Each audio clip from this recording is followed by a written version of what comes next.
Salut à vous tous, bienvenue sur CC Info 91, la chaîne YouTube consacrée aux non-voyants. Présenté par Alain Leclerc, avec Pascal Cusson, musique de notre ami José Licenciato, qui nous l'offre gratuitement la musique, merci à lui. Soyez tous et bienvenus sur la chaîne.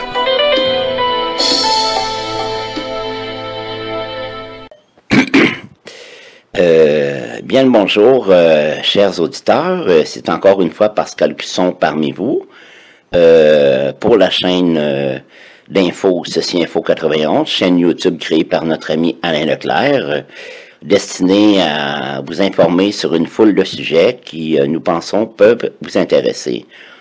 Aujourd'hui, nous allons poursuivre les fascicules sur l'histoire du monde.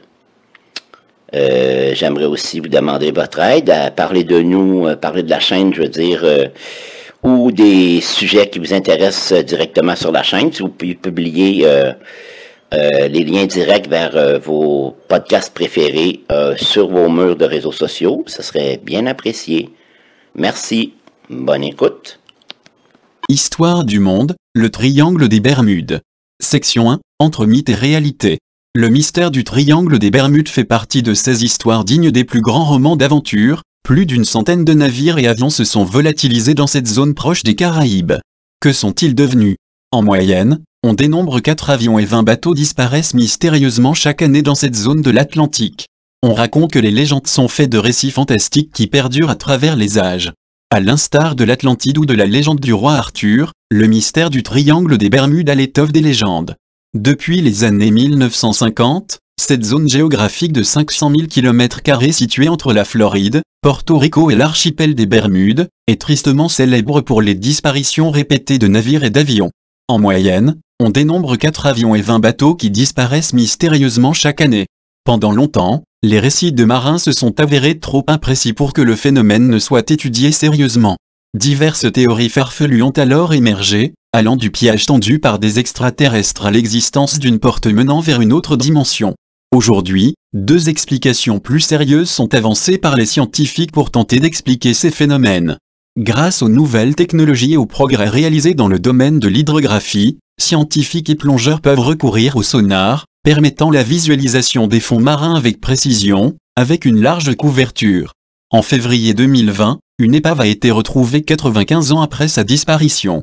Les scientifiques ont ainsi pu analyser la cartographie du plancher océanique de cette zone de l'Atlantique, révélant ainsi que les Bermudes se trouvent au sommet d'une montagne sous-marine de près de 4000 mètres de haut. L'étude de la composition et de la texture du fond marin montre également de nombreux récifs, formés par l'accumulation d'algues, de coquilles et d'épaisses couches de calcaire. Ce paysage accidenté est accompagné d'abysses pouvant atteindre 8000 mètres de profondeur. Pour comparaison, la fosse des Mariannes, le point le plus profond de la croûte terrestre, se trouve à 10 994 mètres de profondeur. Ces caractéristiques topologiques conjuguées à divers phénomènes météorologiques pourraient donc expliquer la cause de ces disparitions.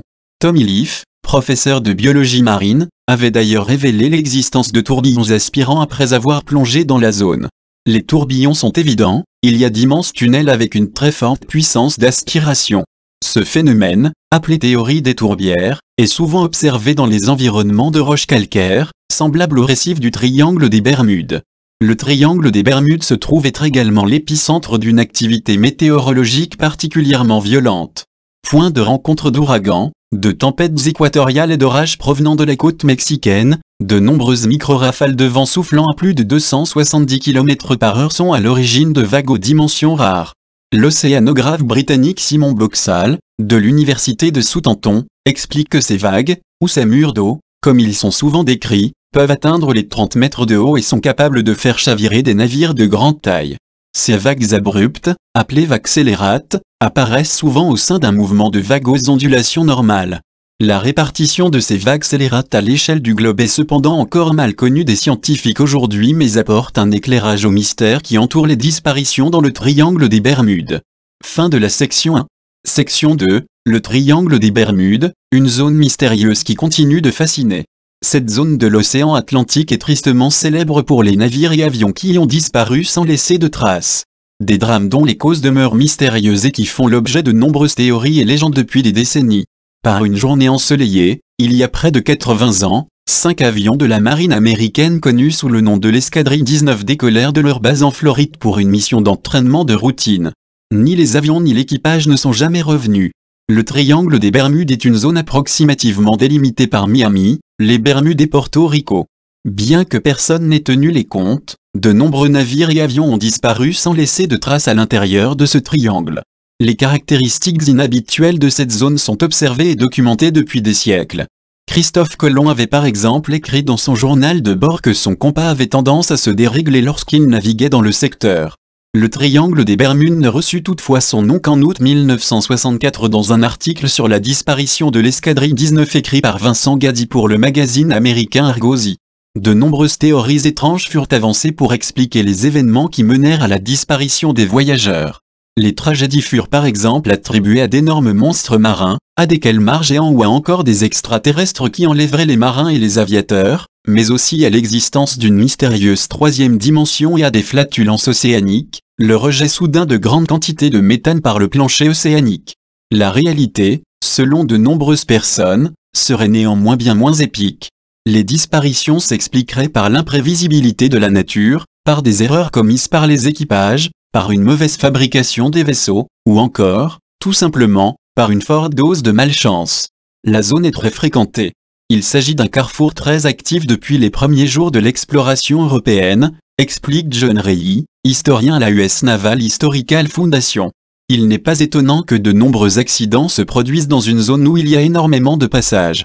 Le lieutenant A.L. Russell, dans la réponse officielle des gardes-côtes américains aux questions sur le triangle des Bermudes, écrivit « Nous savons par expérience que, chaque année, les forces combinées de la nature et de l'imprévisibilité de l'humanité vont souvent au-delà des histoires de science-fiction. La disparition de l'escadrille 19, la légende du triangle des Bermudes restera à jamais liée au vol du 5 décembre 1945. Le départ de l'escadrille 19 se fit à la base aéronavale américaine de Fort Lauderdale, en Floride. 5 bombardiers torpilleurs TBM Avenger transportant 14 hommes décollèrent vers 14h10 pour une mission d'entraînement de routine à la navigation. Menée par l'instructeur et lieutenant Charles Taylor, la mission consistait à suivre une route triangulaire à 3 branches, avec quelques exercices de bombardement. Taylor se perdit peu de temps après l'exercice de bombardement. En 1945, avant que le GPS ne devienne un outil de navigation courant, les pilotes qui survolaient les eaux devaient se fier à leur boussole, mais aussi savoir depuis combien de temps ils volaient dans une direction donnée, et à quelle vitesse. Les 2 boussoles de l'avion de Taylor étaient apparemment défectueuses et les transcriptions des communications en vol suggèrent qu'il ne portait pas de montre. Sans ces outils, rien ne lui permettait de se repérer au beau milieu de l'océan. Les avions volèrent dans une direction, puis dans une autre, alors qu'une tempête arrivait dans l'obscurité grandissante. Taylor formula alors un plan. Dès que le niveau de carburant du premier avion tomberait en dessous des 40 litres, les 5 avions devaient amérir en même temps. Les avions Avenger étaient extrêmement robustes. Ils étaient construits comme des chars d'assaut, explique Mark Evans, historien à la branche de l'histoire de l'aviation maritime du Naval Historical Center. Très souvent, ils revenaient de la bataille tout abîmés, mais étaient toujours en état de marche. Les pilotes les adoraient. Ils étaient également très lourds, avec un poids à vide de plus de 4535 kg. En cas d'amérissage, ils s'écrasaient donc rapidement et brutalement. Les chances de survivre à un amérissage en haute mer étaient minces, celles de survivre à une nuit dans les eaux froides de l'Atlantique Nord étaient nulles, mais la probabilité que l'épave descende rapidement au fond de l'eau, quant à elle, était bien élevée.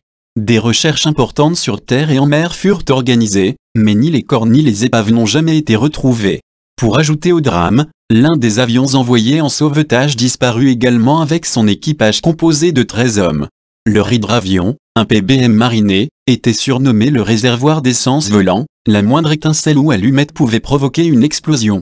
Un navire se trouvant dans la zone rapporta avoir vu une énorme boule de feu puis avoir traversé une nappe de pétrole à l'endroit et au moment exact où l'avion était passé. La marine mit fin à la production de cet avion en 1949. Dans le rapport final de la marine, la disparition de l'escadrille 19 fut imputée à une erreur de pilotage. La famille de Taylor protesta et, après plusieurs révisions, le verdict fut changé en cause ou raisons inconnues. Le cimetière de l'Atlantique, la zone du triangle des Bermudes, présente des caractéristiques inhabituelles. C'est l'un des 2 seuls endroits sur Terre, avec la mer du Diable, au large de la côte et du Japon, qui jouit d'une réputation tout aussi mystérieuse, dans lesquels le nord géographique et le nord magnétique s'alignent, ce qui peut gravement compliquer la lecture des boussoles. Elle abrite également certaines des fosses sous-marines les plus profondes du monde. Les épaves pourraient donc se retrouver dans un cimetière aquatique à des kilomètres sous la surface, et ne jamais être retrouvées. La plupart des fonds marins du triangle des Bermudes se trouvent à environ 5791 mètres de profondeur. Près de son extrémité sud, la fosse de Porto Rico atteint les 8229 mètres sous le niveau de la mer. Des hauts fonds et des récifs dangereux décorent également le long du plateau continental. Selon les gardes-côtes, les forts courants qui frappent les récifs amènent constamment de nouveaux dangers pour les navigateurs. Et puis il y a les conditions météorologiques. Les plus gros problèmes dans cette zone, ce sont normalement les ouragans, mais elle n'est pas particulièrement propice aux tempêtes, affirme Dave Fay, chef de la branche des prévisions maritimes du Centre de prévision marine de l'Agence américaine d'observation océanique et atmosphérique, NOAA. Fay souligne toutefois que le Gulf Stream, un courant de 64 à 80 km de large qui circule dans l'Atlantique Nord, se déplace le long de la bordure occidentale du triangle et pourrait ainsi jouer un certain rôle dans ce phénomène. L'eau chaude et les courants peuvent en effet provoquer des modèles météorologiques qui restent canalisés à l'intérieur du Gulf Stream. Si les conditions atmosphériques sont favorables, on peut obtenir des vagues d'une hauteur étonnante, révèle le spécialiste. Si la hauteur des vagues est de 2,5 mètres, à l'extérieur du Gulf Stream, elle peut être 2, voire 3 fois plus élevée à l'intérieur de celui-ci. Les marins peuvent parfois identifier le Gulf Stream grâce aux nuages et aux orages qui le recouvrent. Par ailleurs, la garde côtière américaine souligne que les tempêtes imprévisibles des Caraïbes et de l'Atlantique peuvent donner naissance à des trombes marines qui entraînent souvent des accidents chez les pilotes et les marins. Pourtant, malgré toutes ces théories plus pragmatiques, la légende du triangle des Bermudes, avec ses images horrifiantes de tentacules de calmars géants qui jetteraient un navire innocent au fond de la mer ou d'enlèvement par des extraterrestres, continue de fasciner. J'espère que cette écoute vous a plu. Alors, jusqu'à la prochaine fois, prenez bien soin de vous. Bye bye. Ciao. C'est fini les amis. Merci d'être passé sur la chaîne. Je vous dis à bientôt avec Pascal. Pensez à vous abonner, c'est important pour